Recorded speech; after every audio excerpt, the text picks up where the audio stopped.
Je te retrouve aujourd'hui pour te parler de la 8e lune du calendrier des 13 lunes, qui a commencé hier, donc qui ira du 7 février au 6 mars.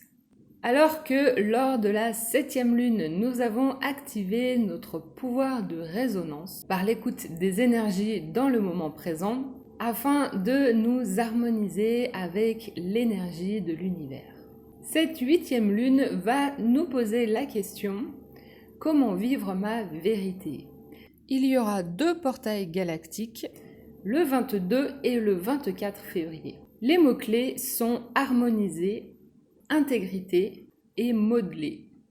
Je trouvais ça intéressant d'aborder cette 8e lune qui est sous les énergies donc de l'intégrité, car ça a été un mot qui m'est souvent revenu et que j'ai rencontré ou lu ces 2 dernières semaines et qui m'a fait quand même réfléchir sur pas mal de choses, car janvier a été un mois difficile avec des énergies assez fortes, qui m'a amené à me poser et vraiment à rentrer en grosse introspection là lors de tout ce mois, et avec de nouvelles aussi connaissances sur beaucoup de choses qui m'ont pas mal perturbée en fait et qui ont remis en question toute ma vision en fait du monde, voire même de la création du monde. Donc ça m'a pas mal perturbée. Je suis arrivée à me dire qu'est-ce qui reste et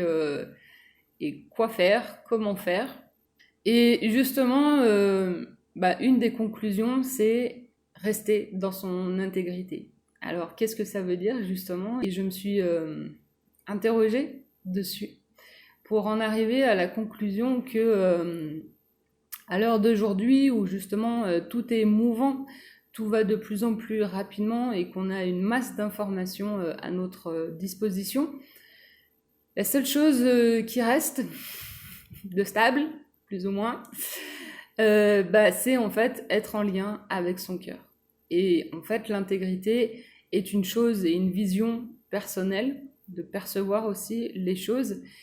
Et pour moi, l'intégrité, c'est lorsque le cœur parle, lorsque le cœur vibre, lorsque tu reçois une information ou lorsque tu la donnes.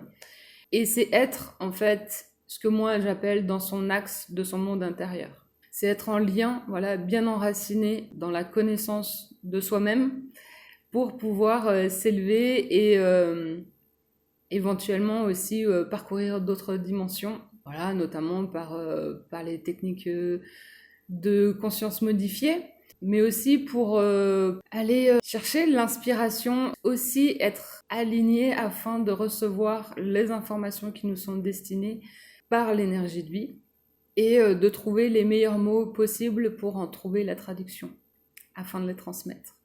Et être dans son axe aussi, ça permet de faire ce lien entre notre mental, ce qui est rationnel, ce qui est logique, et l'intuition.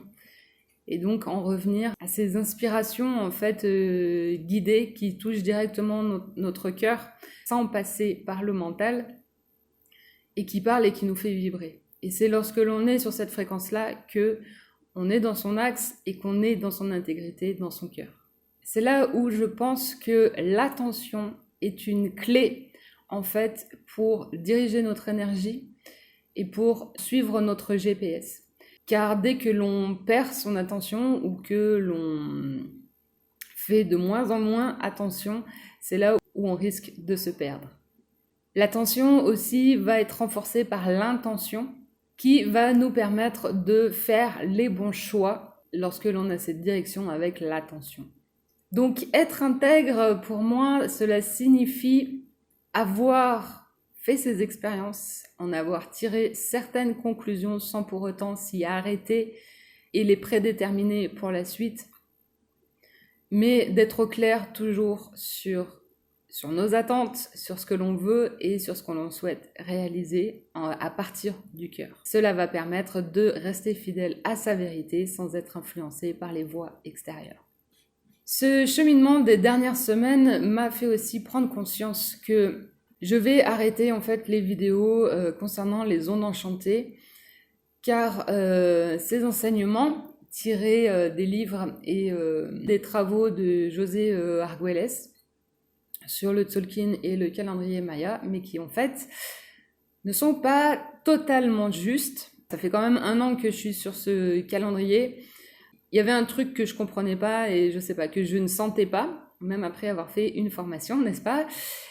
Et j'en suis arrivée justement, en fait, il y a un truc qui résonne pas.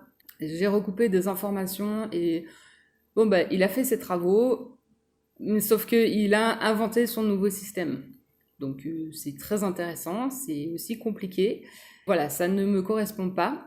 Et voilà, il y a quelque chose qui résonne pas juste, en fait, dans ce qu'il dit.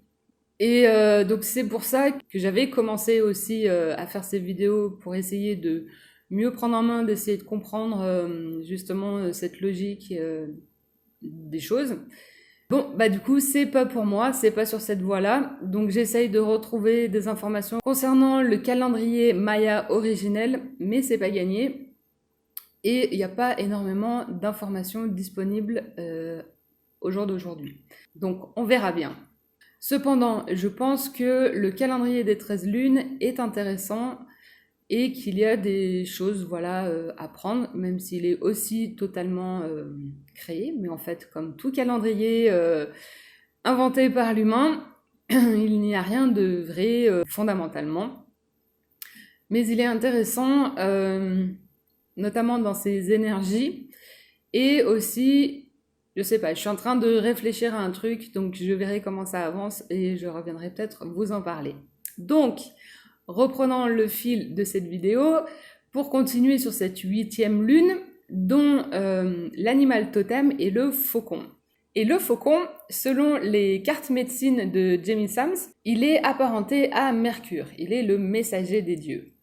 Sa médecine nous enseigne à observer, à scruter le milieu qui nous entoure. Observons ce qui ressort clairement de toutes nos actions et nous découvrirons les signes que nous donne la vie. Donc le faucon souligne le caractère magique de la vie et elle nous indique comment elle peut nous insuffler la puissance nécessaire à surmonter une situation difficile. Il s'agit d'utiliser notre capacité d'observation et de dépister sous quelle forme subtile se cachent les pouvoirs qui nous entourent. Ces pouvoirs résideraient-ils dans le talent que nous n'utilisons pas ? A-t-on perdu la capacité de vue d'ensemble ? Ou bien le grand esprit nous souffle-t-il un don que nous négligeons d'accueillir ? Le pouvoir réside dans notre capacité à percevoir et à recevoir, et d'utiliser ses aptitudes individuelles. Le cri aigu du faucon perce l'état d'inconscience et nous invite à la recherche de la vérité. Il a l'œil perçant et le cœur brave, car il vole vers la pleine lumière de Grand-Père Soleil. Voilà les énergies et la direction à prendre pour cette 8e lune. Donc comment vivre ta vérité, comment être intègre et comment délivrer tes capacités, tes dons, tes talents en restant dans l'intégrité de ton cœur pour rester dans ta vérité. Allez, je te dis à très vite.